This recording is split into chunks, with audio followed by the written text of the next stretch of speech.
Ya, puji Tuhan, Shalom. Saya membawa kabar baik. Saya Pendeta Monica Hicks. Saat ini saya tinggal di Amerika bersama suami dan anak-anak saya. Haleluya. Thank you Jesus. Puji Tuhan ya. Kalau kabarnya baik itu berarti apa? Kabar yang bisa menjadikan kita lebih lagi mengalami kemerdekaan, kelegaan. Amin, saudara. Kabar yang menjadikan kita lebih lagi bertumbuh. Haleluya, penuh pengharapan, sukacita. Haleluya, thank you Lord Jesus. Puji Tuhan. Kita akan minta ya Roh Kudus untuk menerangi kita semua dengan roh hikmat dan wahyu. Bapak, dalam nama Yesus, terangi kami semua Bapak oleh roh hikmat dan wahyu, supaya kami bisa lebih lagi mengerti kebenaran-Mu, dan kami lebih lagi mengalami kemerdekaan yang lebih besar yang adalah warisan kami. Terima kasih Bapak. Di dalam nama Tuhan Yesus, haleluya, dan segala kegelapan tidak bisa menghalangi kita semua yang mendengarkan ini untuk melihat kebenaran firman Tuhan. Terutama roh agamawi, kebenaran diri sendiri, penghukuman, roh takut. Kami ikat kuasa-Mu di dalam nama Yesus. Engkau tidak punya bagian dalam nama Yesus. Amin. Amin saudara. Haleluya. Puji Tuhan. Thank you Jesus. Hari ini judulnya adalah bertumbuh. Haleluya. Bertumbuh dalam hikmat. Puji Tuhan ya saudara. Haleluya. Haleluya. Nah sekarang, thank you Lord Jesus. Kita langsung aja ya. Haleluya. Kita langsung aja lihat firman-Nya sebagai patokan ya. Firman-Nya adalah patokan buat kita ya. Firman-Nya adalah patokan buat kita untuk kita boleh, thank you Jesus, haleluya. Untuk kita boleh bertumbuh dalam hikmat ya. Kita lihat di sini Kisah Rasul, thank you Lord Jesus. Haleluya. 20 ayat 32. Thank you Jesus. Saudara siap-siap untuk saudara lebih lagi bertumbuh ya. Di sini dikatakan Kisah Rasul 20 ayat 32 saudara. Karena ini kan konteksnya bertumbuh dalam hikmat. Ya kan? Kisah Rasul 20 ayat 32. Dan sekarang aku menyerahkan kamu kepada Tuhan dan kepada firman kasih karunia-Nya yang berkuasa membangun kamu dan menganugerahkan kepada kamu bagian yang ditentukan bagi semua orang yang telah dikuduskannya. Ya kan? Jadi di sini kita lihat ya, ini adalah haleluya, thank you Lord Jesus. Nah, ini Rasul Paulus ya. Dia memberikan pesan kepada orang-orang yang dia sudah berikan kebenaran. Ada dua hal di sini. Dia bukan hanya memberikan firman kasih karunia. Dia kan bukan hanya memberikan pesan, tapi di sini katakan, aku menyerahkan kamu kepada Tuhan. Amin. Dan kepada firman kasih karunia-Nya. Jadi bagaimana kita bisa bertumbuh dalam hikmat? Firman kasih karunia-Nya. Bukan firman itu kan banyak. Ya kan? Firman ada yang perjanjian lama yang sudah digenapin oleh Tuhan Yesus. Ada sekarang perjanjian baru. Tapi di sini secara spesifik, kalau saudara dan saya kita mau terus bertumbuh dalam hikmat, itu firman kasih karunia-Nya. Amin. Yang berkuasa membangun kamu dan menganugerahkan tuh, memberikan sebagai hadiah, bukan sebagai upah loh ya. Memberikan kepada kamu sebagai hadiah bagian yang ditentukan. Nah bahasa Inggrisnya tuh inheritance. Ya kan, kalau di bahasa Inggrisnya tuh dia lebih rinci, lebih tepat karena sesuai konteks ya, sesuai dengan konteks Alkitab yang lain, bukan hanya soal bahasa, yaitu untuk kamu dibangun supaya kamu bisa menerima warisan kamu. Karena sekarang iblis sangat berusaha Kalau dia udah nggak berhasil menghalangi saudara untuk lahir baru, untuk menerima Yesus, dia berusaha supaya jangan sampai saudara mengalami warisan saudara. Itu cara dia. Dia nggak mau kita bertumbuh dalam hikmat. Nah, nanti kita lihat firman-Nya ya. Makanya ini kabar baik supaya saudara berhenti ditipu. Saudara berhenti ditipu. Itu nanti ada ayatnya saya kasih. Karena kalau ditipu tuh nggak enak. Kita terus-menerus berjalan. Ya kan, kalau kita lagi setir mobil, kita terus-menerus ke satu arah. Yang padahal bukan ke situ. Nggak akan nyampe. Nanti udah lama, kok nggak tiba-tiba ya? Kok nggak nyampe-nyampe ya? Kenapa? Karena lagi ditipu. Pikirnya ini jalan yang benar ini. Harusnya ke sini nih. Tapi ini udah berapa lama ini? Kok nggak nyampe-nyampe? Nah, makanya jadikan firman-Nya adalah terang. Firman-Nya adalah kebenaran. Saudara, di luar kebenaran, ya cuman ada tipuan. Iblis itu penipu. Ya dia udah nggak bisa bunuh saudara dan saya langsung. Kalau dia benci sekali Tuhan, dia benci sekali manusia. Kalau dia bisa bunuh kita, dia udah bunuh kita. Kenapa dia nggak bisa? Karena dia dibatasin. Sekarang senjata dia itu satu-satunya pengharapan dia, ya kan? Yang udah tidak bisa, itu dia masa depannya sangat buruk. Saudara punya masa depan, dia enggak. Salah satu senjatanya ialah dia berusaha menipu saudara. Karena dia udah nggak bisa mencuri warisan saudara, ya kan? Dia tidak bisa mencuri identitas saudara. Dia tidak bisa memisahkan saudara dari kasih Allah yang berada dalam Kristus. Amin. Kelemahan saudara tidak bisa membatalkan warisan saudara dalam Kristus, karena itu warisan. Itu bukan jeripaya saudara. Jadi sekarang dia coba nipu. Dengan apa? Dengan saudara, ya kan, tidak bertumbuh, ya kan, sepenuhnya di dalam hikmatnya. Terus menerus punya kepercayaan yang sama bertahun-tahun. Punya masalah yang sama bertahun-tahun. Ya kan? Puji Tuhan, Injil kabar baik. Jadi dikatakan, aku menyerahkan kau kepada Tuhan dan firman kasih karunia-Nya. Apa itu firman kasih karunia, Ibu Monica?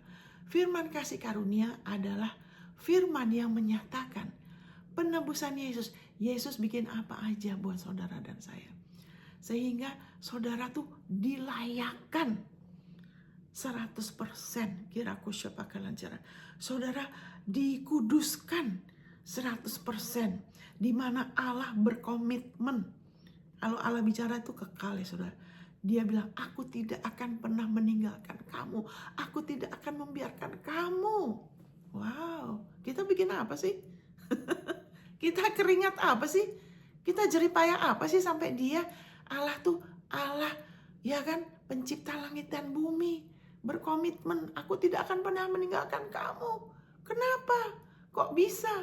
Karena di atas salib, Yesus telah berganti tempat dengan kita. Firman kasih karunia-Nya, waktu Yesus mengatakan, Allahku, Allahku, kenapa engkau meninggalkan aku? Supaya apa? Supaya Allah tidak akan pernah meninggalkan saudara dan saya. Amin. Dia sudah diganjar, ya kan, dengan segala macam hukuman, dosa, kutukan, rasa malu, ditinggalkan Allah, takut, ya kan, maksudnya bukan takut apa ya, maksudnya iblis ya, roh itu roh takut. Makanya dia begitu, karena kenapa? Karena dia itu kita yang disalib sebetulnya. Kita yang harusnya mengalami itu. Tapi dia berganti tempat sama kita. Itulah salah satu, ya kan, dasar, ya kan, firman kasih karunia-Nya.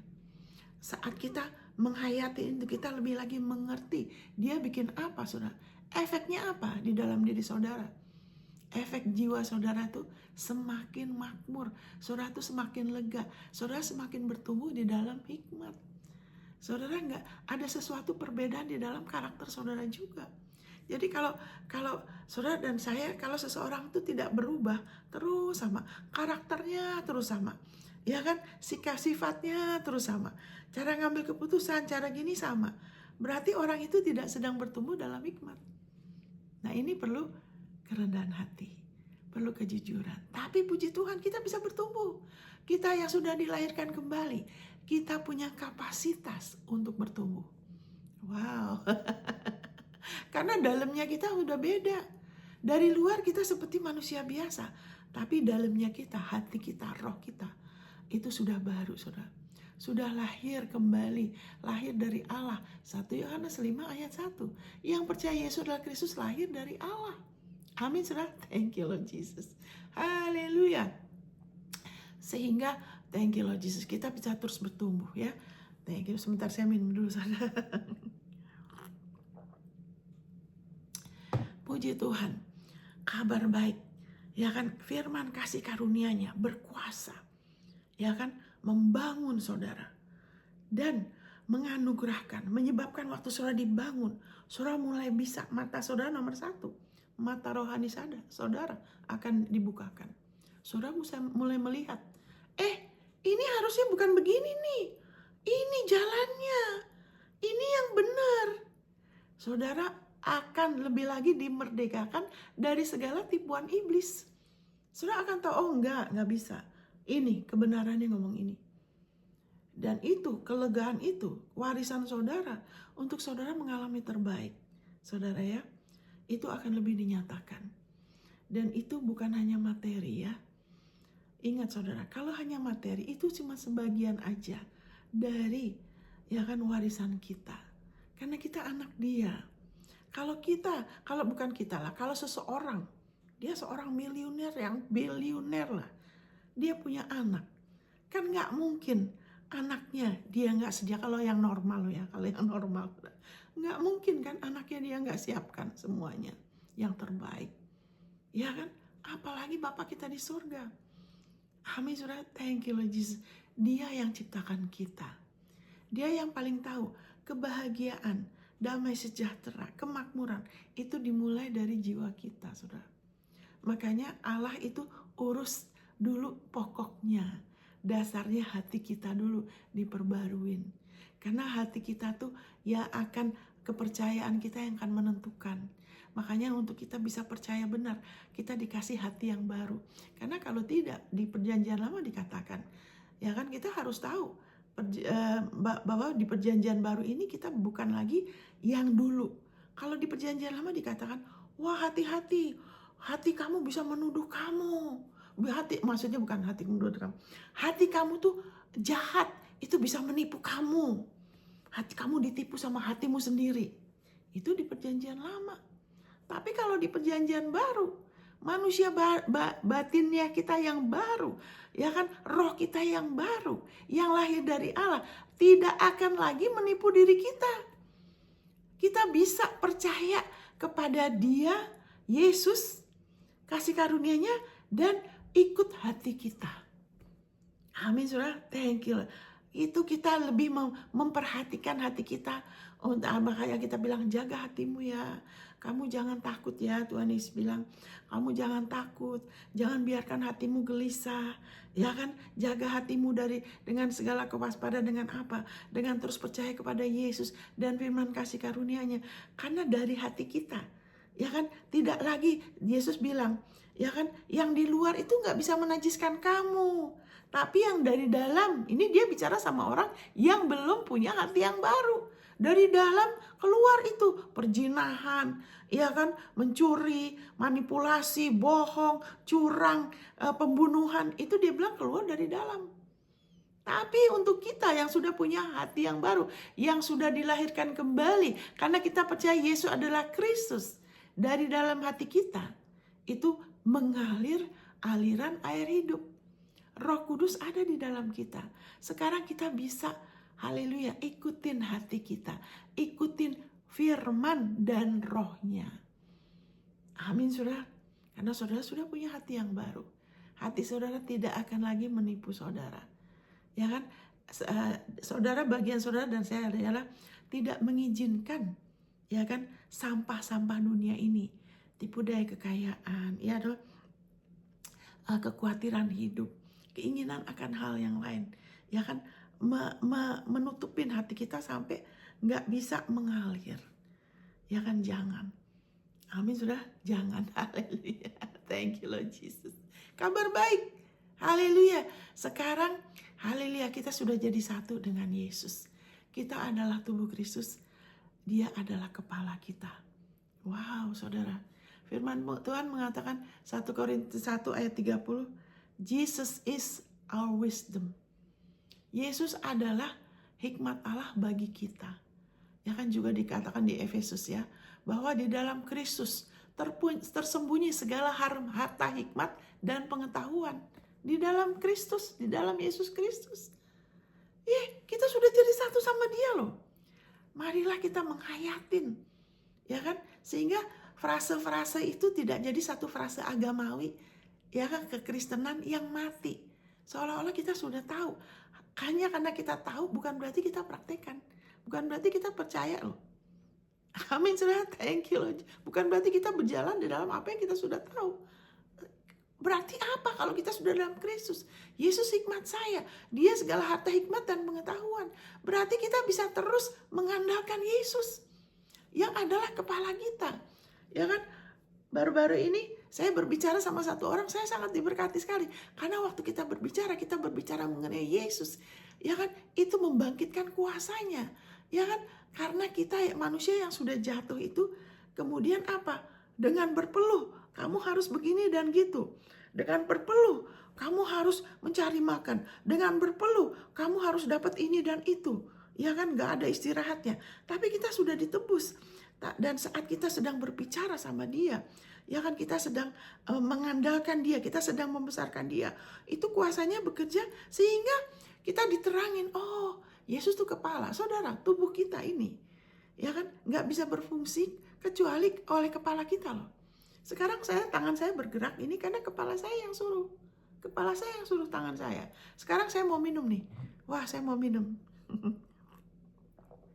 Yang suruh tangan saya ngambil gelas, tangan saya minum, itu kepala saya loh. Betul gak? Berarti apa? Kalau saudara dan saya, kita sehari lepas hari, kita punya masalah seperti gak ada jalan keluar. Hei, ingat, Yesus itu kepala kita. Izinkan, berikan, lepaskan itu beban ke dia. Tuhan Yesus, saya gak tahu gimana nih. Waduh, sepertinya tidak ada jalan keluar.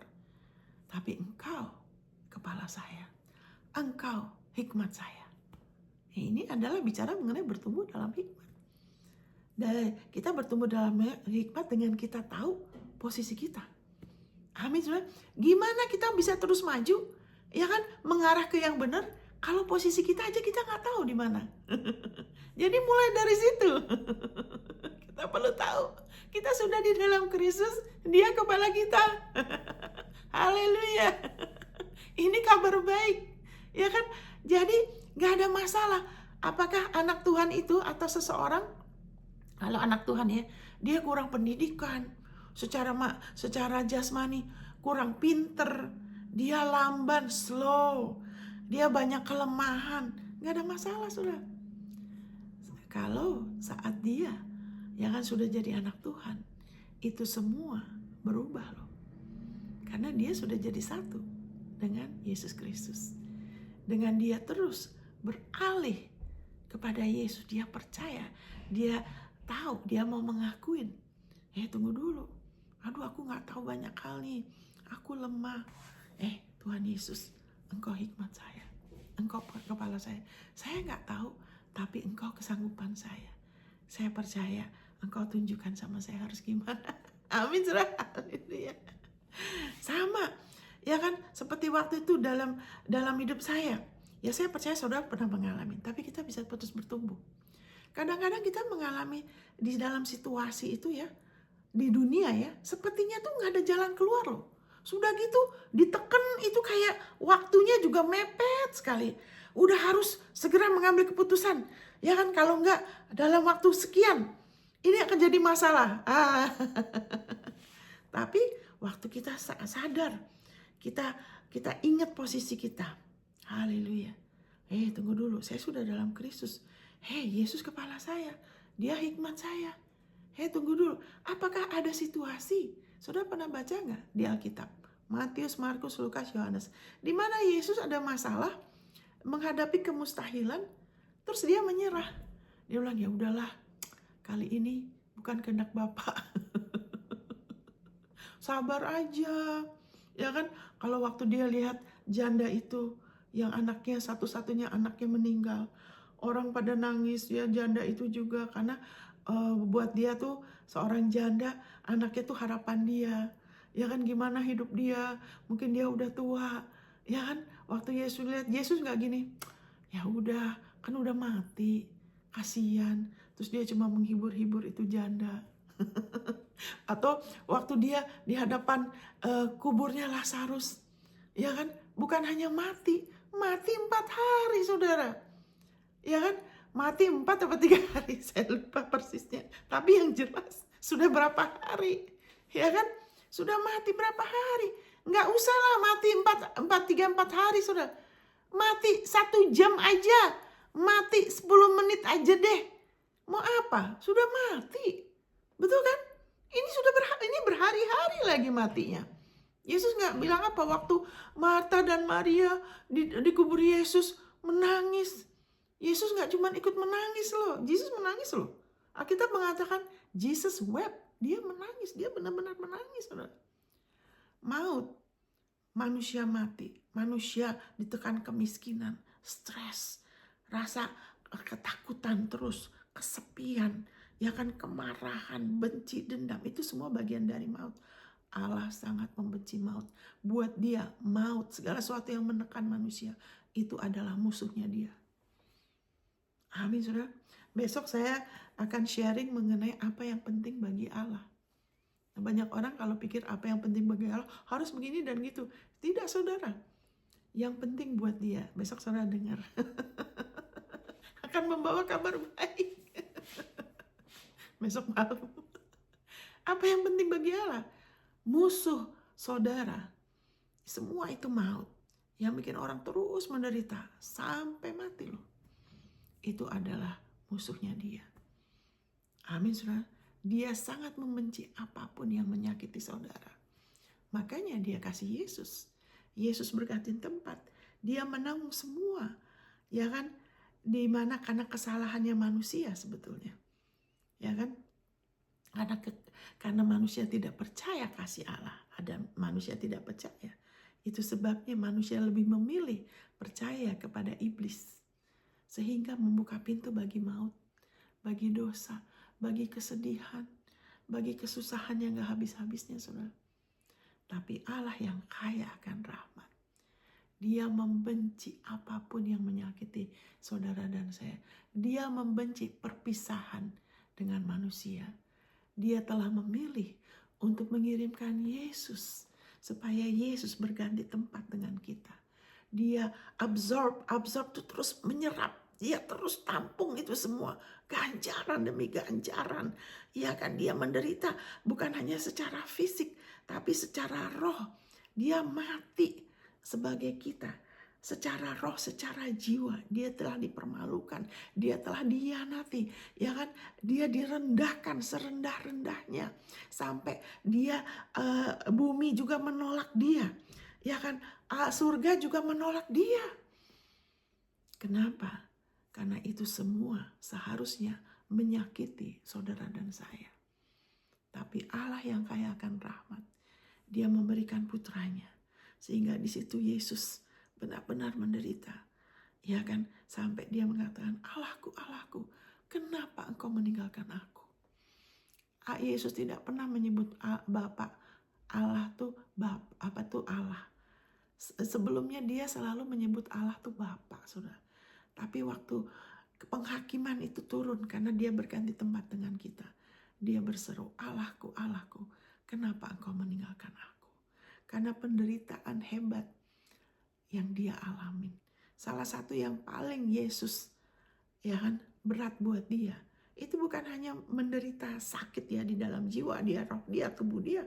Itu penderitaan yang komplit. Dia telah menderita ganjaran secara roh, jiwa, tubuh. Kenapa? Supaya saudara ditebus 100% roh, jiwa, tubuh saudara. Nah sekarang salah satu yang sudah saudara dan alami yang tuntas, itu adalah roh kita.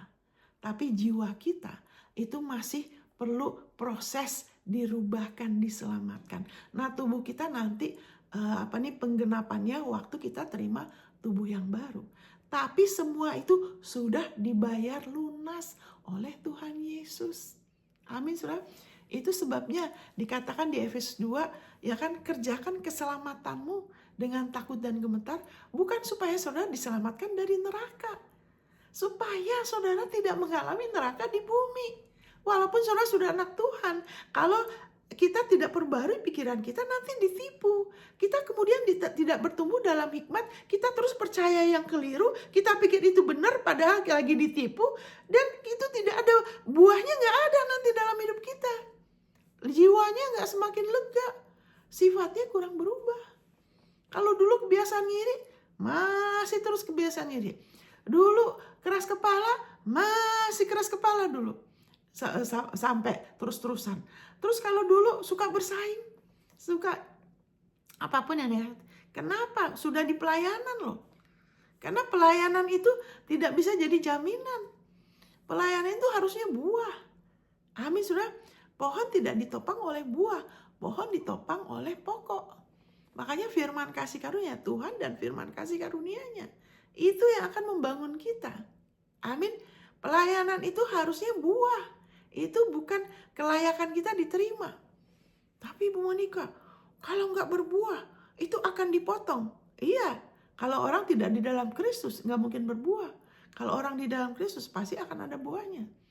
Biarpun cuma sedikit. Buahnya ialah apa? Rohnya jadi baru. Amin, saudara. Dia sudah jadi ciptaan baru. Itu permulaan. Dia sudah jadi carang. Tapi di dalam Kristus tidak ada yang bisa memisahkan kita dari kasih Bapa. Tapi nanti hidup kita jadi berat kalau kita tidak bertumbuh dalam hikmat. Ya kan, kita nggak mau terus-menerus melakukan hal yang sama. Keluar dari ritualisme agamawi. Kita harus benci karena daging, ya kan, upaya manusia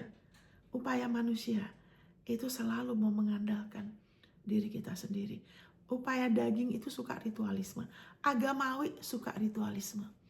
Kebiasaan terus melakukan hal-hal yang tidak ada efeknya, tidak ada kuasanya. Kenapa? Karena nggak ada perubahan, nggak ada pertumbuhan dalam hikmat. Terus-menerus bicaranya sama, sikapnya sama, masalahnya sama terus. Harusnya enggak, harusnya masalah kita beda loh. Ya kan? Kalau kita bertumbuh kan masalah seseorang anak tuh kalau bertumbuh kan dia masalahnya beda.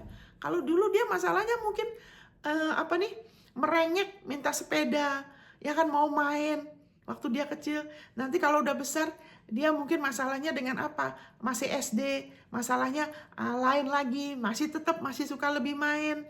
Masalahnya mungkin di sekolah pelajaran dia, ya kan, dengan teman-teman, dengan guru. Nanti kalau sudah lebih besar SMP lain lagi, SMA lain lagi. Betul kan, saudara? Karena lagi bertumbuh. Amin, saudara. Thank you Lord Jesus. Kita bilang tradisi agamawi menyebabkan firman Tuhan hilang kuasanya loh. Di dalam nama Yesus saya berdoa supaya setiap kita tubuh Kristus keluar dari tradisi agamawi, keluar dari ritualisme yang mati. Untuk kami tidak terus-menerus melakukan hal-hal karena kebiasaan, karena ikut-ikutan, hanya karena disuruh, takut orang, menyenangkan orang. Itu semua biar dicabut dari kami semua. Di dalam nama Tuhan Yesus, kami semua keluar dari ritualisme yang mati. Kami membenci tradisi agamawi. Di dalam nama Yesus, kami percaya Yesus adalah hikmat kami. Di dalam nama Yesus, Yesus adalah kelayakan kami. Dan kami bisa bertumbuh terus dalam hikmatnya, dalam nama Yesus. Amin. Amin, saudara. Nah, oke. Ya, thank you Lord Jesus. Ya, kita langsung aja fokus kepada firman-Nya. Ya, tadi kita lihat di sini kepada Kristus. Jadi ingat kepada Tuhan dan firman kasih karunia-Nya. Kenapa? Karena kita sudah jadi satu sama Yesus Kristus. Ya kan, kita nggak mungkin lagi dipisahkan. Makanya waktu kita kerjakan keselamatan dikatakan di Filipi 2, Allah lah yang bekerja dalam kamu untuk melakukan keinginan dan kemauan Dia. Kita memberi Dia izin dengan saudara. Sekarang dengar firman-Nya, saudara sedang mengizinkan Allah bekerja di dalam diri saudara. Saudara sedang kerjakan keselamatan saudara, sehingga saudara, jiwa saudara, pikiran, emosi, kemauan saudara akan lebih lagi makmur, lebih lagi diubahkan. Saudara akan lebih lagi mengalami surga di bumi. Saudara akan lebih lagi ada ketenangan ketenangan, saudara akan lebih damai, saudara akan lebih lagi merdeka dari suka kebiasaan membanding-bandingkan diri, ambisi pribadi, ya kan, mementingkan diri. Saudara akan lebih lagi dimerdekakan, saudara akan lebih happy, lebih sukacita, lebih bisa menikmati hidup. Haleluya. Sehingga saudara, kita jadi orang yang suka melayani, tapi dasarnya beda. Nah, kita lihat di sini saudara ya. Apa kuncinya? Tadi kita lihat bahwa firman kasih karunia-Nya yang menjadikan kita bertumbuh, ya kan? Kita dibangun, ya kan? Nah, ini kita ke 1 Korintus. Kita ke 1 Korintus ya. 1 Korintus 3, Saudara. Di sini saya bacakan ayat 18 ya.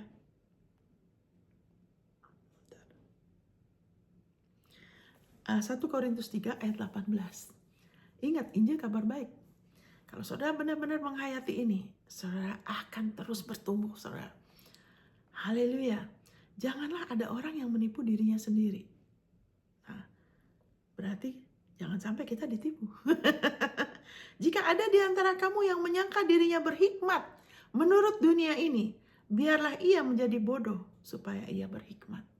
Ini rahasianya supaya kita bisa terus bertumbuh. Yaitu apa? Supaya kita jangan menyangka diri kita berhikmat. Wah, saya ini kan pengalaman ini. Saya bisa ini. Wah, keturunan saya dari suku ini. Ya kan? Pencapaian, prestasi yang sementara. Terus kita ukur, kita menyangka diri kita berhikmat. Ini Alkitab bilang. Apapun di dunia ini, sekarang saya tanya, apakah di dunia ini ada hikmat? Ada hikmat dunia ini? Berhikmat menurut dunia. Apakah ada terobosan di dunia ini? Ada. Apakah ada prestasi, pencapaian? Ada. Tapi apakah itu kekal? Nah, itu masalahnya. Ya kan ada orang yang bisa ketemu HP yang hebat, yang canggih. Wah, yang gak bisa virus masuk. Tapi dia nggak bisa mengatasin. Waktu di akhir hidupnya, dia bilang apa? Kalau udah sakit begini, karena dia sakit ya, nggak bisa sembuh secara dunia. Ya kan? Dia bilang kalau udah sakit gini, mau pakai jam yang canggih segimanapun nggak ada artinya. Padahal dia yang ciptakan itu. Kenapa? Itu hikmat dunia, ada pencapaian. Wah, keren di mata orang loh, hebat, dihormatin orang.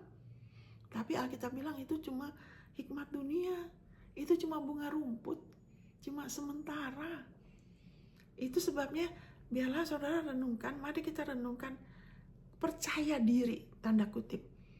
Ya kan, self confidence. Ya kan, hikmat dunia itu apa? Self confidence, percaya pada dirimu. Oh, kamu bisa, kamu pinter, kamu hebat. Nah, nggak nyebut Yesus, nggak bergantung sama penebusan dia. Dan supaya apa? Semua itu untuk supaya kelihatan hebat di mata orang. Semuanya itu bukan rumput. Ya kan, makanya banyak pengajaran motivasi begitu. Kamu percaya, kamu lihat dirimu dengan pesawat pribadi, dengan uang yang banyak. Ya kan, kamu bisa membuktikan kamu tuh pintar, pencapaian orang akan menghormati kamu.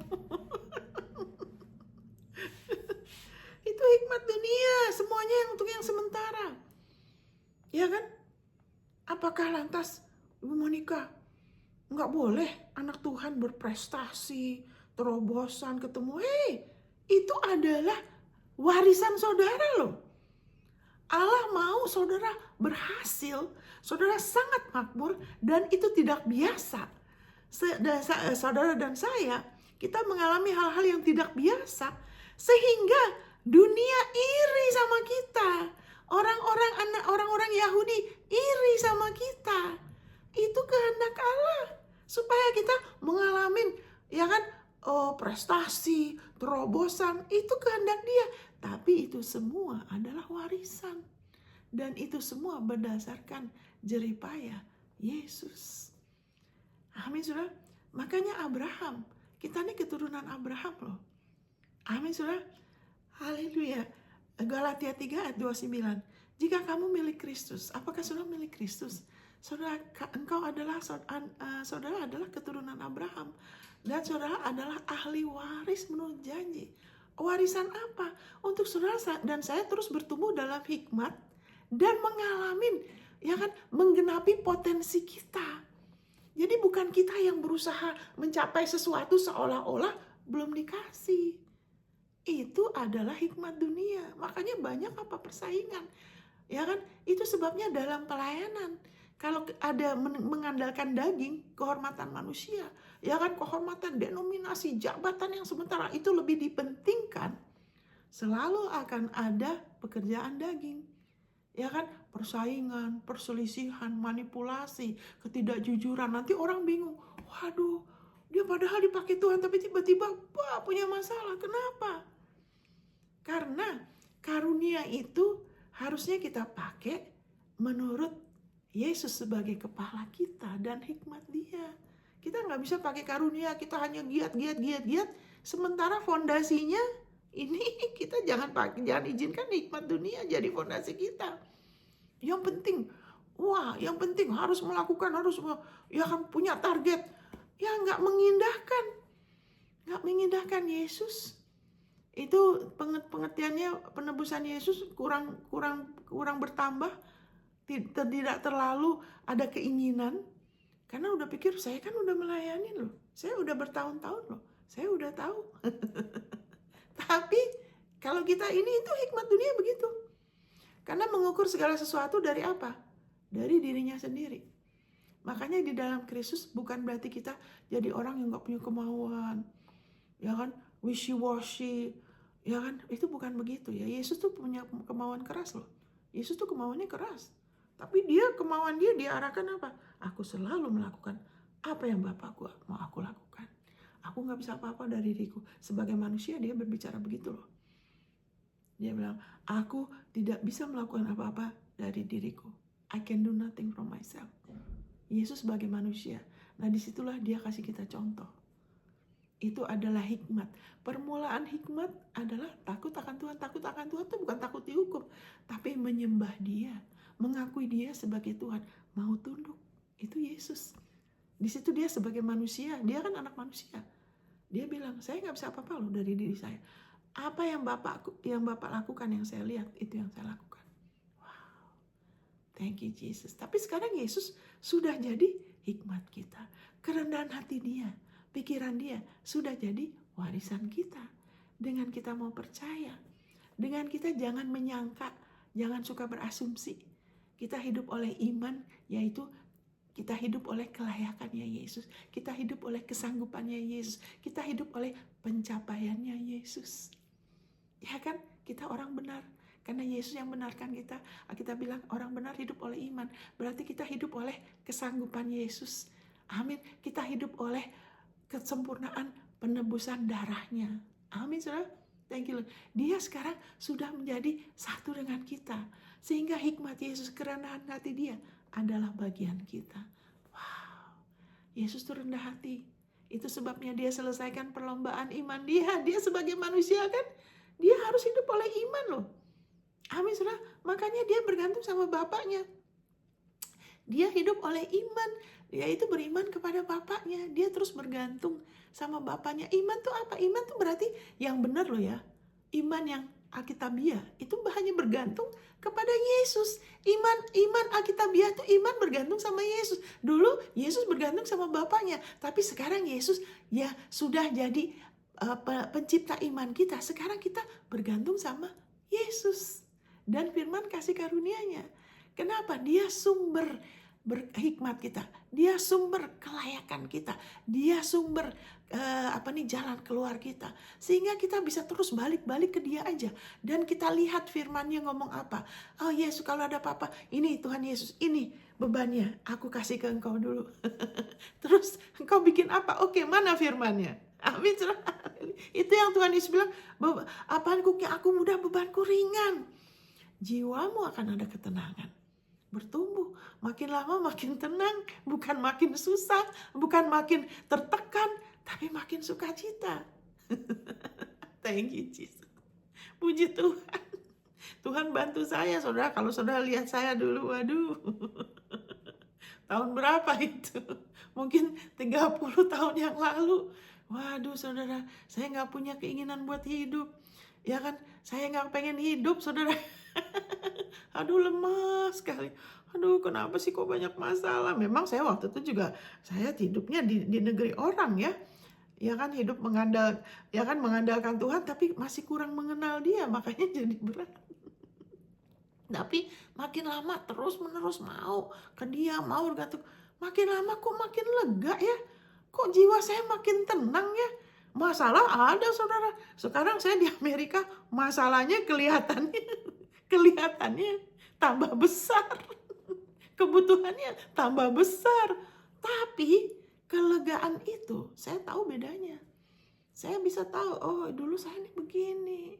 Kalau dulu saudara baca buku harian saya, masa depanku suram, sekarang aku nggak mau hidup, nggak tahu.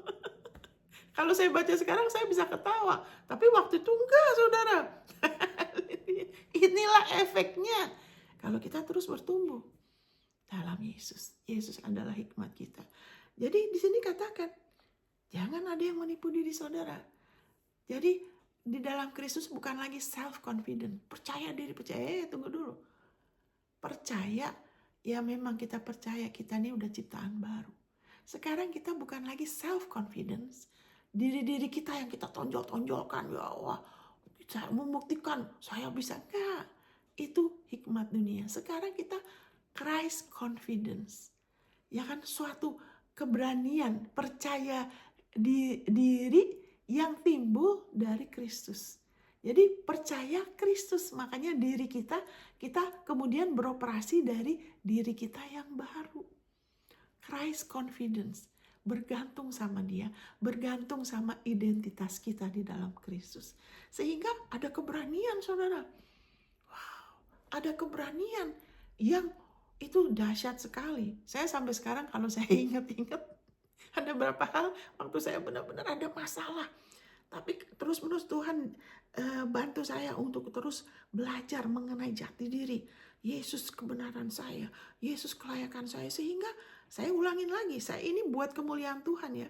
Saya pernah bangun saudara, saya baru dengar satu orang ya kan, itu calon mantu dia. Wah, kakinya dia main bola, keluar tuh persendiannya. Sehingga harus digips berapa bulan. Oh gitu ya, saya dengar itu. Gak lama kemudian saudara, sekali waktu, gak lama setelah itu saya bangun tidur. Ya kan, saya bangun tidur tuh saya stretching. Saya tuh bukan stretching ya, itu bukan stretching yang benar. Somehow itu saya luruskan kaki saya itu keras sekali. Waktu saya luruskan kaki saya keras sekali, saya ingat di sebelah kiri. Saudara tahu nggak? Saya bisa tahu itu lutut saya, persendian saya keluar, saudara. Waduh, saya bisa merasa loh, tulang sama tulang. Ya kan, ini kaki nih, ini istilahnya tungkai kan, jari ini tungkai gitu kan. Ini kan ada lutut kita kan disambung dengan, itu saya bisa tahu itu sepertinya begini, tulang sama tulang loh saudara. Waduh, saya langsung shock, ini saya baru bangun tidur loh. Waduh, saya bilang. Tapi karena sebelumnya, nah ini bertumbuh, bagaimana saudara dan saya bertumbuh dalam hikmat. Hari lepas hari, akuin jati diri saudara sebagai orang yang sudah dibenarkan di dalam Kristus. Jadikan kebiasaan gaya hidup sampai Yesus datang lagi. Jadi sehingga waktu saudara mengalami masalah, saudara siap. Itu jadi tidak berat saudara. Itu bertumbuh dalam hikmat. Harus mulai dari situ. Karena kalau enggak hal-hal akan berat. Nah contoh ya, udah gitu. Tapi karena sudah kebiasaan, hari lepas hari suka ngakuin, terus dengar lagi, belajar lagi, ya kan, tambah lagi, lihat lagi firman-Nya, lepaskan lagi. Sehingga waktu itu terjadi, apa? Saya langsung ngomong, dalam nama Yesus, Yesus memiliki damai sejahtera. Saya sudah ditebus dari kutuk hukum Taurat. Itu kaki saya lagi begitu loh, lagi keluar dari persendian. Saya kebenaran Allah dalam Kristus, saya memiliki damai sejahtera. Yesus adalah kebenaran saya. Maksudnya saya di dalam nama saya tidak akan saya tolak ini dalam nama Yesus, saya ngakuin. Saudara, itu cuma berapa menit? tiba-tiba saya percaya, nah ini kuasa kebangkitan Kristus. Ini yang menyebabkan Yesus tidak bisa disekak dengan masalah. Dia nggak pernah dipojokkan oleh apapun. Yesus selama hidup, dia menunjukkan kuasa kebangkitan dia, kebenaran dia, kelayakan dia, ya kan, kemampuan dia. Dan itu dia kasih ke kita. Sehingga apapun masalah dia nggak bisa. Begitu juga kuasa itu. Kadang-kadang kalau waktu kita ngakuin, kita nggak usah mikir. Karena maksudnya bukan nggak usah, kita nggak bisa mereka-reka. Kita percaya aja. Waktu saya mengaku itu dengan gencar, kemudian tiba-tiba kuasa itu secara saya tanpa sadar, tiba-tiba saya merasa saya langsung berdiri. Ya kan, saya dorong. Dan itu tanpa sadar loh. Itu semua kuasa itu. Waktu saya saudara tahu nggak? Lututnya kembali, saudara. Tiba-tiba jadi normal lagi. Saya percaya itu roh jahat ya. Roh jahat coba mencelakakan saya. Tapi nggak bisa. Jadi normal lagi, saudara. Saya sampai bengong. Saya sampai, waduh, saya bilang, hebat sekali kuasa. Kuasa kebenaran Yesus. Kuasa kebangkitan dia. Wow. Itu namanya kita bertumbuh terus dalam hikmat. Kita andalin dia aja. Jangan terlalu banyak mereka-reka. Jangan anggap diri kita bijaksana di mata kita. Itu sesuatu yang kita nggak bisa reka-reka. Saya nggak bisa reka-reka. Saya nggak tahu harus gimana. Kalau secara natural kan orang itu kalau mengalami itu harus ke rumah sakit. Harus pakai gips loh. Berapa bulan dia balik lagi, baru bisa balik lagi. Kalau udah lutut persendian keluar itu, ya kan nggak bisa kan langsung Saya nggak tahu gimana. Tapi dia tahu. Dia ada di dalam diri saudara loh. Dia nggak jauh dari saudara. Dia ada oleh rohnya. Karena Yesus bilang, aku kembali ke Bapa. Aku kirimkan penolong yang lain, Roh Kudus. Dan Roh Kudus selalu memimpin saudara ke jalan kemenangan dia. Itu yang saya alamin. Bukan saya hebat. Justru karena saya merasa tidak mampu. Saya merasa lemah. Saya harus ngakuin. Karena kalau nggak bisa ngadepin hidup ini, buat saya berat loh. Saudara merasa berat nggak? Atau saudara rasa mampu? Kalau saudara merasa mampu dari diri saudara, karena pendidikan saudara, rupa saudara, pengalaman saudara, prestasi saudara, tanda kutip, itu Alkitab bilang itu hikmat dunia. Nanti nggak bisa bertumbuh, nanti pertumbuhannya lambat. Karena ada unsur di mana ada self-confidence, keakuan kita. Kita merasa, wah saya kan dari keturunan keluarga ini, dari suku ini. Hei, kalau kita mau berhikmat, ya kan biarlah itu menjadi bodoh. Supaya kita berhikmat. Jadi biarlah kita putuskan. Kita mau bertumbuh dalam hikmat. Kita harus sadar. Apapun juga dalam hidup ini. Kalau bukan karena Tuhan. Tidak ada yang baik, saudara. Tidak ada yang kekal. Itu semua kesia-siaan. Nah, karena hikmat dunia ini adalah kebodohan bagi Allah. Sebab ada tertulis. Ia yang menangkap orang berhikmat dalam kecerdikannya. Amin. Jadi itu adalah kebodohan bagi Tuhan. Ia nangkap orang berhikmat dalam kecerdikannya. Dan di tempat lain, Tuhan mengetahui rancangan-rancangan orang berhikmat, sesungguhnya semuanya sia-sia belaka.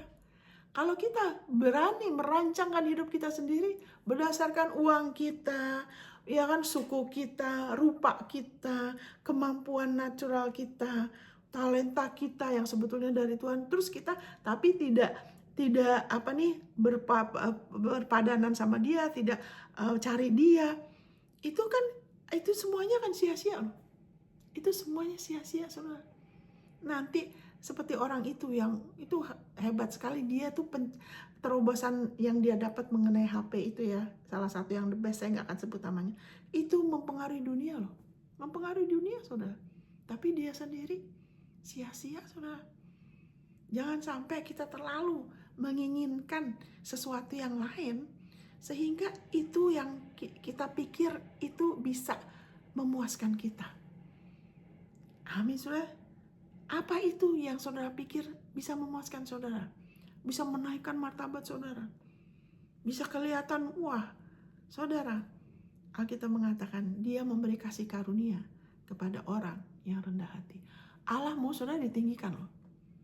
Saya ulangi lagi, Allah mau saudara ditinggikan. Saudara tuh kita sudah jadi satu sama Yesus. Dia kepala kita, kita tubuhnya. Alkitab mengatakan di Efesus 2, kita sudah didudukan di sebelah kanan Allah bersama-sama dengan Yesus. Karena kita tubuhnya, kita sudah duduk di tempat yang terhormat. Baiklah kita lebih menghargai jeripayah Yesus. Firman kasih karunia lebih mementingkan tuh daripada kehormatan manusia. Daripada penerimaan manusia, pujian manusia, ya, pujian yang sia-sia, yang cuma sementara. Bagaimana kelihatan keren di mata orang, wah kelihatan hebat dengan harta kita, dengan penampilan kita. Hei, itu semua cuma bunga rumput, itu semua sia-sia. Tidak usah kita kejar. Kita sudah didudukan bersama dia, kita sudah dikasih kehormatan, kita adalah biji mata dia. Allah mau kita ditinggikan. Amin, saudara. Kenapa Amerika jadi negeri adik kuasa? Sempet ya. Sekarang Tuhan lagi pulihkan ya. Dengan ini semua lagi dipulihkan. Ya kan, karena dulu udah sempat kehilangan. Kenapa jadi adik kuasa? Bukan karena mereka orang kulit putih loh. Bukan karena Amerika tuh benuanya hebat. Bukan itu semua. Dasarnya ialah righteousness, meninggikan satu bangsa. Kebenarannya Allah akan meninggikan satu negara. Sama juga kalau kita mau terus-menerus sadar kita sudah diampuni karena Yesus, kita dibenarkan karena Yesus. Yesus adalah hikmat saya, Yesus kesanggupan saya, Yesus kelayakan kita. Saya sudah diampuni dosa saya karena Yesus. Kalau kita terus pegang ayat-ayat itu, kita lebih mengerti firman kasih karunia-Nya, saudara. Maka itu membuka pintu bagi dia untuk kita ditinggikan, untuk kita mengalami kasih karunia-Nya, mengalami terobosannya, kemerdekaannya lebih lagi yang kita rindukan. Itu dia yang bekerja, dia menyebabkan hal-hal terjadi. Sama seperti Yusuf, kan Yusuf dia cuma dikasih mimpi, dia tidak kejar itu supaya saya gini-gini supaya mimpi terjadi, dia tidak, malahan dia tiba-tiba mengalami sesuatu yang tidak enak. Tapi dia terus jaga hubungan sama Tuhan, dia terus percaya. Karena kenapa kita bisa tahu? Karena Alkitab mengatakan Potifar bisa tahu bahwa Allah menyertai Yusuf. Kenapa bisa kelihatan sama Potifar? Kalau orang itu stres, sedih, ya kan, kepahitan, orang itu nggak ada tenaga, saudara, orang itu nggak akan semangat. Amin. Urapan nggak bisa mengalir waktu kita membiarkan jiwa yang belum diperbaruin menguasai kita. Tapi kenapa Potifar bisa lihat, Tuhan tuh buat Yusuf tuh berhasil, Tuhan menyertai dia. Kenapa Yusuf nggak pahit hati, ya kan? Bahkan waktu saudaranya datang, dia bisa aja suruh bunuh mereka kalau dia nggak percaya sama Tuhan. Ya kan, dia bisa balas dendam, nggak usah bunuh, penjarain terus aja. Dia bisa loh, tapi dia enggak. Malahan dia jadi berkat. Itu hikmat Allah. Dia nggak kejar. Abraham tidak, waktu Tuhan bilang keluar dari sanak saudaramu, karena mereka menyembah berhala.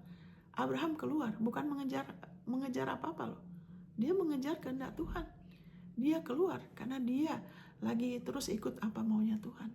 Karena dia percaya, dia dibenarkan bukan karena perbuatan dia, tapi karena iman. Dia percaya Allah itu baik. Makanya waktu bilang kasih anakmu sebagai persembahan, ya kan, wah nanti Allah bisa hidupin lagi. Selalu pikirannya baik. Dia nggak seperti manusia dulu. Kenapa? Karena dia percaya kasih karunia Allah. Dia percaya Allah itu baik. Allah itu mengasihi dia. Makanya dia tidak takut keluar. Dan dia mengalami, ya kan, diberkati dalam segala hal. Dan itu adalah kehendak Allah bagi saudara. Amerika jadi negara dikuasa karena dulu orang anak Tuhan yang sungguh-sungguh, ya kan, di Inggris dulu rajanya meninggikan firman. Terjemahin firman. Inggris sempat jadi negara adik kuasa. Negaranya kecil, tapi waduh kemana-mana kuasanya. Tapi waktu anak Tuhan yang sungguh-sungguh, rajanya berubah, mereka nggak suka, mereka mulai dikontrol. Mereka lebih mau ikut kebenaran, mau merdeka dalam beriman, mereka pindah ke benua Amerika. Amerika jadi negara dikuasa. Nah, tapi waktu firman tidak jadi prioritas, maksudnya firman kasih karunia loh ya, bukan hanya asal firman. Karena orang yang nggak ngerti, balik lagi, 10 perintah lah, itu udah digenapin dalam Yesus, itu perjanjian lama sudah digenapin. Sekarang kita bisa mampu melakukan lebih daripada hukum Taurat loh. Karena ada kasih Allah di dalam kita. Kita bukan hanya nggak mencuri, kita mau memberi. Amin saudara. Haleluya. Bahkan ada yang sampai rela mati untuk Tuhan. Bukan karena disuruh, bukan karena takut dihukum. Karena lebih kemampuan, kita sudah punya kemampuan. Bukan hanya mentaati hukum Taurat, tapi lebih dari itu loh. Sudah ada di dalam manusia baru kita. Amin saudara. Jadi waktu anak-anak Tuhan yang sungguh-sungguh ini pindah ke benua Amerika jadi negeri ada kuasa. Tapi waktu ya kan American Dream, ya kan, berkat itu menjadi tujuan. Ya gimana supaya kita jangan geser dari hikmatnya Tuhan. Jangan jadikan kemakmuran materi, keberhasilan dari luar itu jadi visi saudara. Itu nanti hikmatnya jadi hikmat dunia, jadi kebodohan bagi Tuhan. Tapi jadikanlah pengenalan akan Dia. Hidup kekal itu apa? Yohanes 17 ayat 3. Mengenal Dia satu-satunya Allah yang benar dan putranya yang Dia utus.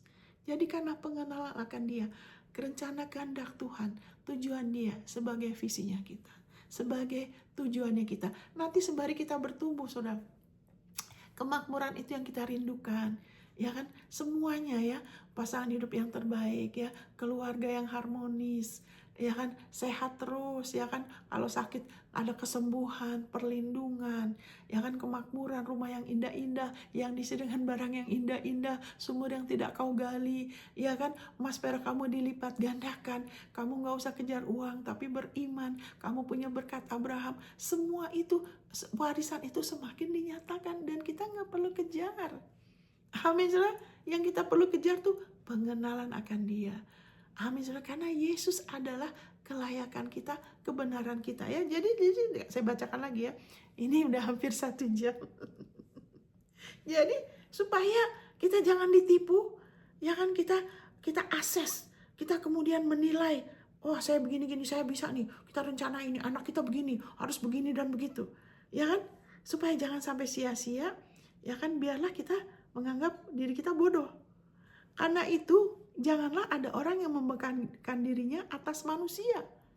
Kita jangan pernah bermegah diri dari apa yang natural, yang dari luar, yang dari jiwa, ya kan, atas manusia. Jangan ada yang membanggakan diri atas manusia. Sebab segala sesuatu adalah milikmu. Wah, bukannya kamu nggak boleh ya, kamu nggak boleh ini itu semua duniawi. Seolah-olah sebagai anak Tuhan tuh, wah kita nggak boleh ini, nggak boleh itu. Sehingga kesannya Tuhan itu keras, Tuhan itu pelit, Tuhan tuh nggak pernah disenangkan. Nggak boleh salah ya. Kalau salah, awas kamu. Itu tradisi agamawi yang membuat firman Tuhan hilang kuasanya. Amin saudara. Jadi salah menafsirkan firman. Ya kan, kenapa yang bikin itu sebentar ya saudara ya. Nah, dikatakan ini sebab segala sesuatu adalah milikmu. Malahan bukan kita kalau Alkitab bilang, jangan mau jadi kaya. Kenapa? Karena itu sistem dunia, kejar. Kita nggak perlu, kita punya warisan. Ini dikatakan, bukan kita nggak boleh, kita sudah dijadikan kaya. Kita keturunan Abraham. Abraham tuh banyak emas, perak, ternaknya, dia punya bisnis, dia punya pegawai. Tuhan jadikan kita keturunan Abraham. Kalau Dia tidak mau kita makmur, roh jiwa tubuh, Dia tidak akan jadikan kita keturunan Abraham. Amin. Dia salah dong jadikan Abraham kaya. Karena kan gak boleh jadi kaya. Kenapa Tuhan jadikan dia kaya? Karena Abraham tidak mengejar kekayaan. Dia percaya kepada hikmat Allah. Hikmat Allah itu apa? Percaya kepada kasih karunia. Makanya terus-menerus mengalami kemakmuran yang dari Tuhan. Berkat Tuhan yang menjadikan kaya, Dia tidak menambahinya dengan kesusahan. Amin. Tapi kalau orang tuh mulai cinta uang, menganggap itu sebagai jati diri dia, gengsi dia mulai kejar. Cinta uang akan membawa banyak kesedihan. Makanya bilang, gak usah. Jangan mau diiming-imingin dari luar. Karena segala sesuatu adalah milikmu. 1 Korintus pasal 3. Segala sesuatu adalah milikmu. Lebih mengerti warisan saudara di dalam Kristus. Itu adalah warisan, bukan jeripaya saudara loh. Itu membuat saudara giat. Tapi sekarang saudara giat bukan lagi supaya Tuhan kasih, supaya Tuhan, enggak. Saudara giat karena saudara tahu, waduh ternyata Yesus tuh hikmat saya, Dia kemampuan saya, ada sesuatu damai, ada sesuatu kekuatan. Ia akan membuat saudara, membangkitkan saudara. Saudara jadi orang kayak api itu nggak pernah padam. Karena itu bukan lagi kekuatan di jiwa, bukan lagi sekedar niat baik, kemauan keras, tapi roh itu, ya kan, kuasa kebangkitan Kristus, jati diri kita mulai membangkitkan kita, sehingga kita terus menerus seperti Alkitab bilang, kita lari tapi tidak pernah capek, ya kan, kita jalan, kita nggak pingsan, kita bisa terbang. Kita mengalami hal-hal yang mustahil. Amin, saudara. Yang bagi manusia mustahil, tapi bagi kita ngalamin. Dan itu oleh anugerah Tuhan. Itu saudara bisa lihat apa yang Abraham alamin itu kan tidak natural ya. Maksudnya tidak biasa, bagaimana dia dilindungi secara supranatural. Dia diberkati secara supranatural. Ya kan, dia bisa mengalahkan beberapa raja. Dia terus-menerus mengalami perlindungan. Dia udah salah malah dia diberkatin. Kian lama dia semakin makmur. Ya kan, udah lewat umur. Bukannya setelah Sarah meninggal sudah dapat Ishak. Bukannya dia balik lagi jadi tua. Dia malahan punya anak 6 setelah Sarah meninggal. Wow, dia semua menerobos loh. Roh, jiwa, tubuh. Amin, tapi haleluya, kita punya lebih baik. Amin, karena kita sudah jadi anak dia. Wow. Jadi segala sesuatu adalah milikmu. Baik Paulus, Apolos, Kefas, dunia. Wow, saudara ahli waris dunia loh. Baik hidup maupun mati. Adat ya. Baik waktu sekarang maupun waktu yang akan datang. Semuanya kamu punya. Amin. Kenapa? Karena semuanya itu sebetulnya punya Yesus. Semua. Ya Allah, Yesus bilang apa? Segala sesuatu sudah diserahkan Bapa kepadaku. Yesus bilang itu. Semua ini kenapa dikatakan segala sesuatu milikmu? Karena semua ini sebetulnya milik Yesus. Tapi Yesus sudah dijadikan kepala buat kita. Jesus itu the head of the church. Kita adalah gereja. Gereja itu bukan bangunan, bukan denominasi ya. Gereja, walaupun pakai denominasi. Denominasi itu cuma wadah. Tempat itu cuma tempat. Kita yang gereja. Kita tubuhnya. Amin. Gereja itu tubuh Kristus. Haleluya. Jadi Yesus kenapa semua, ya kan, ini kok milik kita?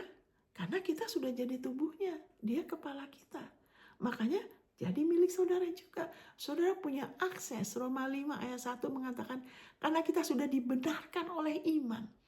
Kita memiliki damai sejahtera dengan Allah. Kita dibenarkan oleh iman. Banyak orang kalau baca itu matanya buta. Saya dibenarkan karena pelayanan. Saya dibenarkan karena saya dan begitu.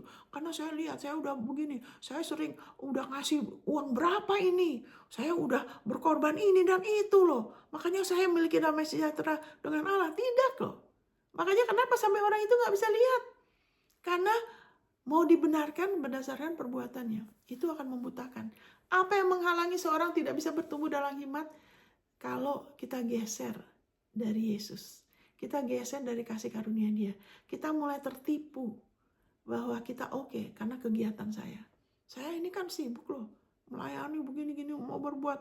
Wah, sibuk, saya gak ada waktu. Mau baca firman gak ada waktu. Udah kasih uang aja kepada pendeta. Doain saya aja. Ada yang begitu, saudara. Kenapa? Kenapa gak bisa baca? Kita yang sudah dibenarkan dengan iman. Dan kita di situ bahasa Inggrisnya bicara itu being itu selalu dan selamanya loh. Kita dibenarkan dengan iman, dengan iman, dengan iman, dengan iman, dengan iman, dengan iman. Iman itu apa? Kepercayaan. Kepercayaan apa? Kepada kasih karunia, kepada penebusan Yesus. Kita yang dibenarkan dengan iman. Dengan iman. Kita memiliki damai sejahtera. Bukan kita hidup dalam damai sejahtera. Itu salah terjemahan. Kita memiliki, we have peace. Karena Yesus adalah damai sejahtera kita. Kita sudah jadi satu sama dia, maka kita memiliki peace. Kita memiliki damai sejahtera dengan Allah. Melalui Tuhan kita Yesus Kristus. Melalui Tuhan kita Yesus Kristus. Disebut lagi melalui Tuhan kita Yesus Kristus loh. Bukan melalui ini, itu, pencapaian kita jeripaya, tidak. Melalui Tuhan kita Yesus Kristus. Dan dari situ kita punya akses. Karena kita sudah ada di dalam akses.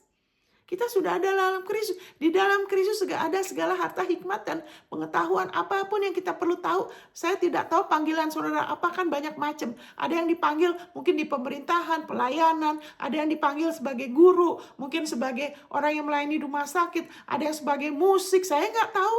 Tapi apapun fungsi saudara. Thank you Lord Jesus.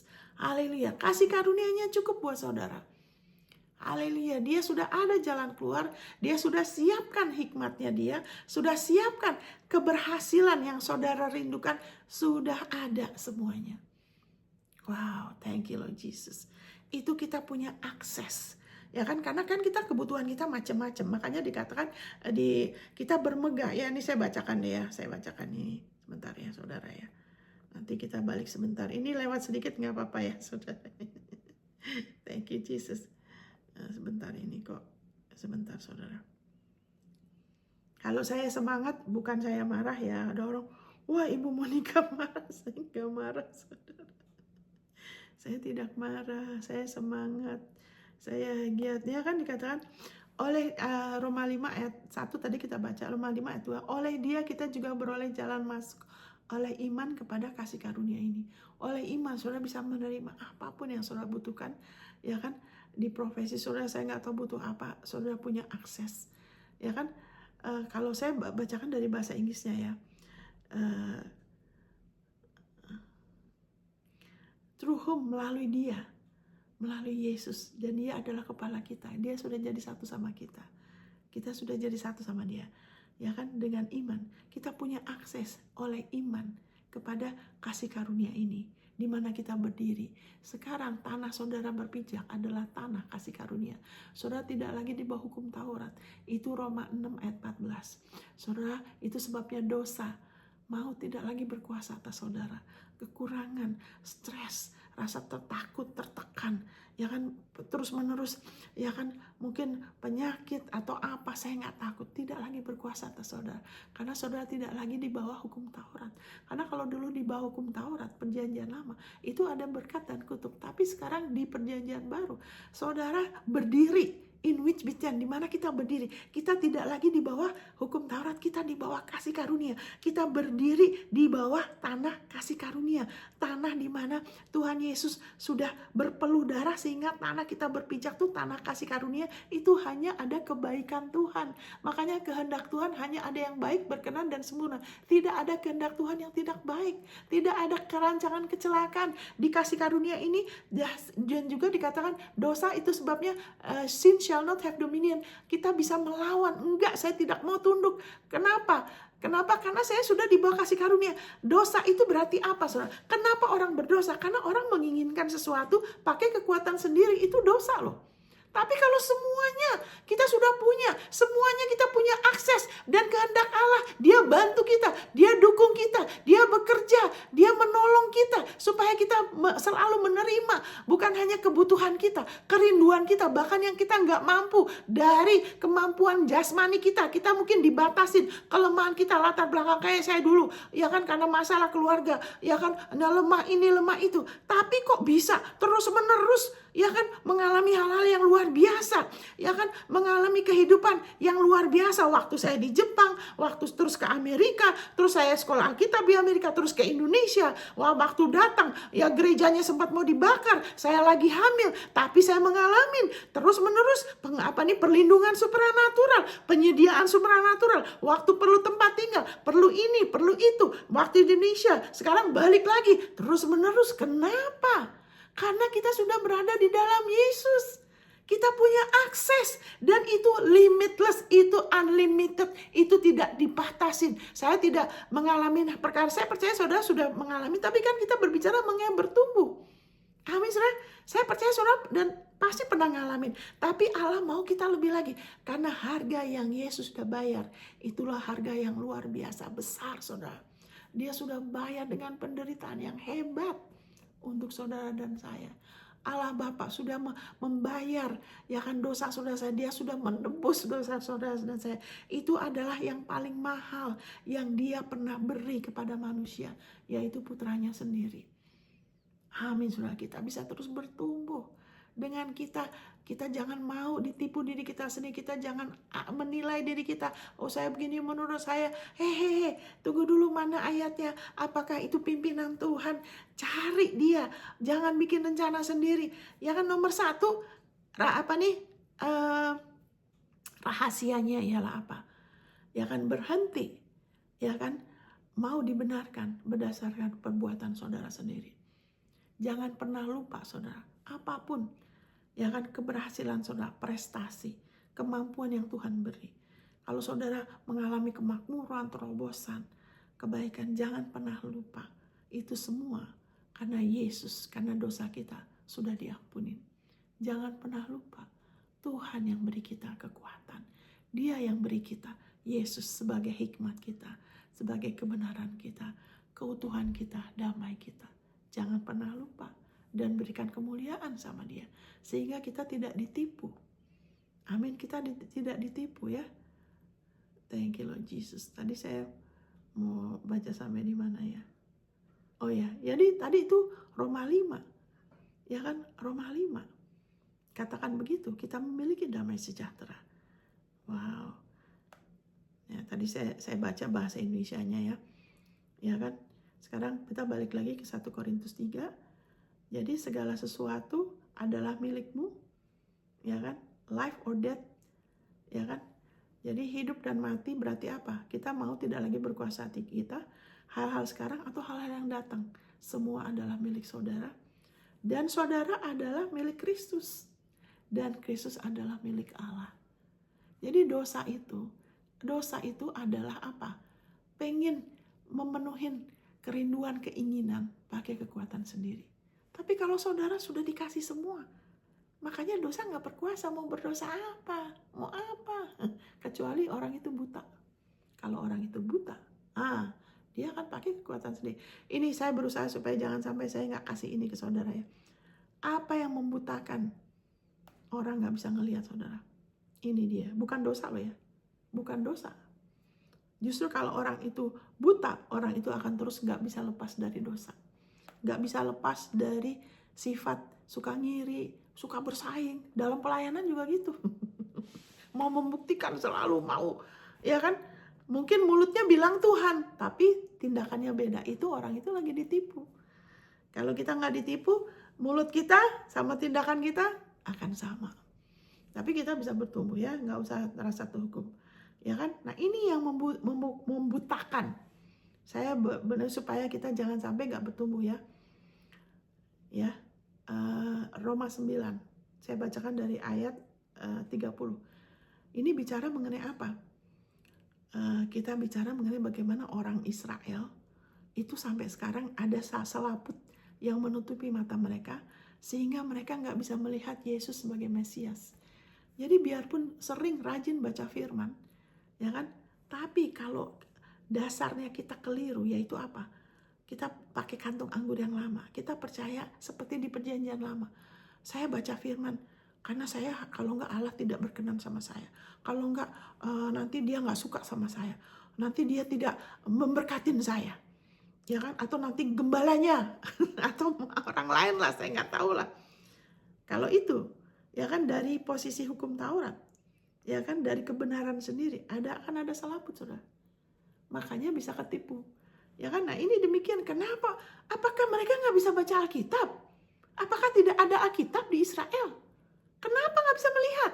Kenapa waktu Yesus datang, orang ahli Taurat loh, orang Farisi nggak bisa ngelihat Yesus, yang mereka sudah doakan beribuan tahun. Kenapa nggak bisa melihat? Kenapa? Bukan kenapa ada selaput? Nah, saya bacakan ini ya. Kenapa kita bisa terima Yesus? Karena kita tahu dari mulanya, saya butuh penebus. Saya tidak bisa merubah diri saya. Saya nggak bisa selamatkan diri saya. Saya butuh penebus. Amin, saudara. Itu kita sudah mulai dengan hikmat Dia. Dengan kita merendahkan diri, kita buka pintu sama Yesus, kita ikut merendahkan diri. Sehingga kita diselamatkan, kita jadi ciptaan baru. Tapi ada orang yang gak bisa ngelihat, aneh kan?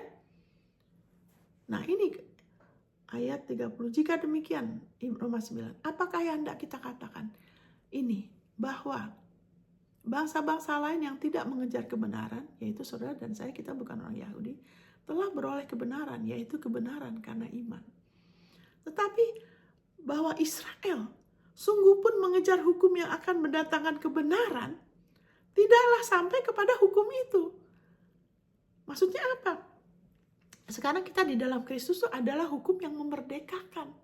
Kita sudah dimerdekakan, kita sudah tidak lagi di bawah hukum Taurat. Kita tidak lagi berpusatkan pada perbuatan benar kita sendiri.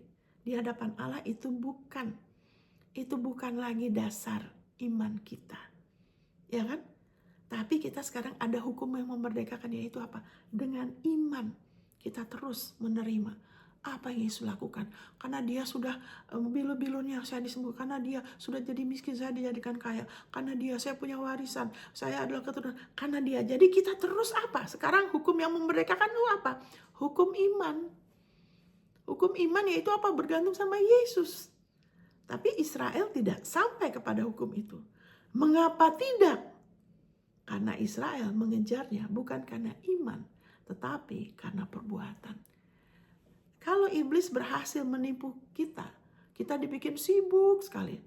Sampai iman kita tidak lagi jadi prioritas. Yesus bukan lagi, pengenalan dia gak jadi prioritas. Ya kan? Kasih karunia-Nya, saya udah tahu kok. Saya udah ini kok. Saya lihat nih lihat pelayanan saya, lihat bisnis saya. Kalau itu kemudian jadi oke-nya kita, ya kan?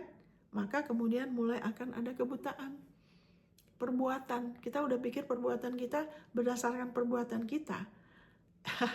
Allah menerima kita, padahal enggak, itu ditipu. Allah tidak menerima kita karena perbuatan kita loh. Allah maksudnya gini, bukan perbuatan kelayakan kita, ya kan? Kalau kita bilang perbuatan kan, kalau kita ngaku itu juga perbuatan.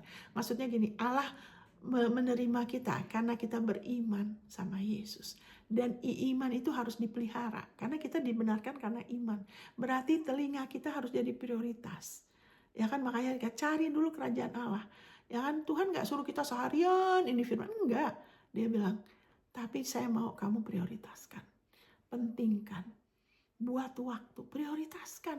Saya harus dengar terus, saya perlu ingatkan lagi Yesus kebenaran saya. Saya diampuni karena Yesus. Itu akan mengusir ketakutan dalam hidup kita.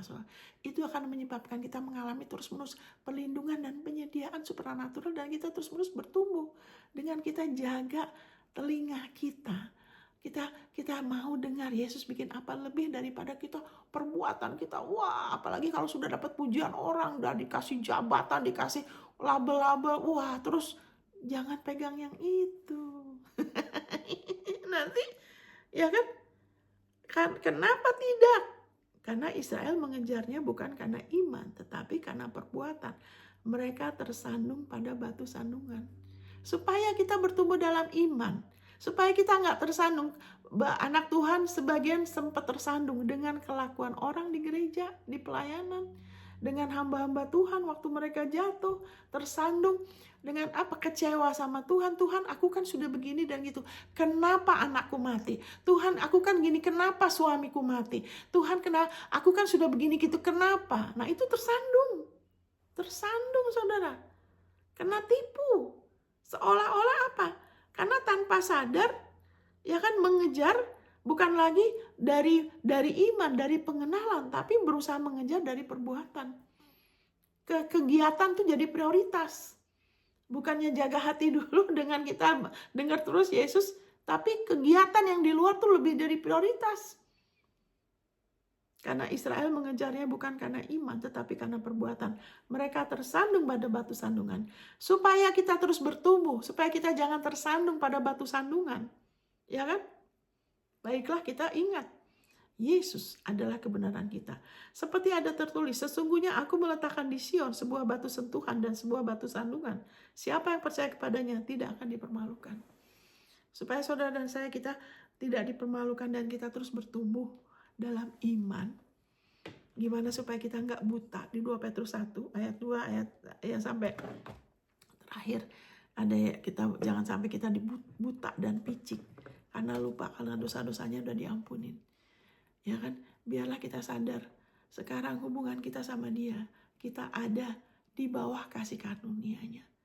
Ya kan, kasih karunia berarti apa? Kita adalah tubuh Yesus. Kita adalah bagian dari Yesus. Dia adalah kepala kita. Berarti dia yang ambil keputusan, dia yang mengarahkan itu kepala. Ya kan, dia terus, Tuhan, engkau mau saya apa? Untuk cari kehendak dia, firman-Nya. Waktu kita mengakuin, Yesus engkau kebenaranku, engkau hikmatku. 1 Korintus 1:30, 2 Korintus 5 ayat 21, Roma 5. Waktu kita mengakuin dia sebagai identitas kita, kita sedang mengarahkan diri kita, ya kan, kepada jalan kebenaran. Kita dilindungi dari tipuan.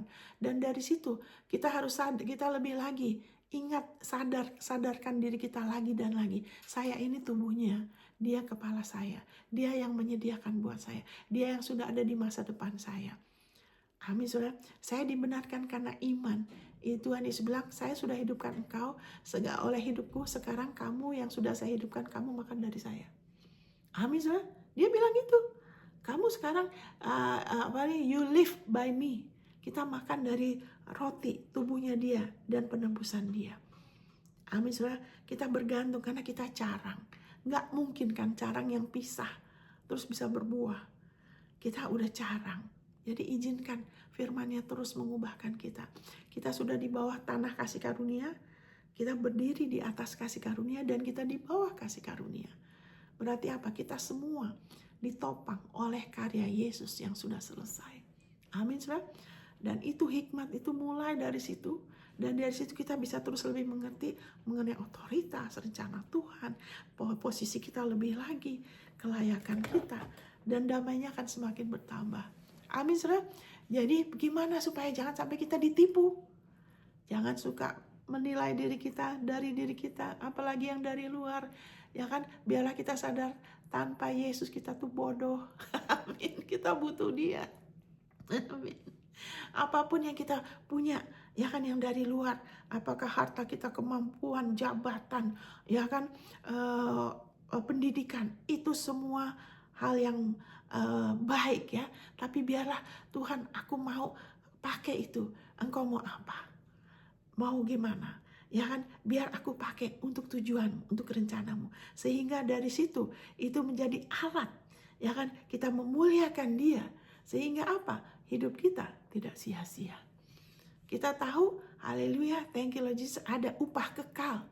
Ada apa nih? Karena kita keturunan Abraham, dia menjadi berkat bagi banyak bangsa. Sehingga justru pencapaian itu, prestasi itu lebih lagi menolong orang untuk melihat Tuhan dalam hidup kita. Jadi tidak mendorong orang itu ke kita, tapi mendorong orang itu kepada Yesus. Kita mengakuin ini semua karena firman-Nya, karena dia. Karena kalau enggak, saya enggak layak loh. Saya enggak bisa. Enggak ada gunanya. Kalau tanpa dia, ini semua sia-sia. Tapi karena dia yang luar biasa. Wow. Bagaimana? Kok saya bisa? Oleh anugerah Tuhan. Ya kan? Tapi Tuhan luar biasa. Amin, saudara. Tuhan memberkatin. Sampai ketemu ya. God bless.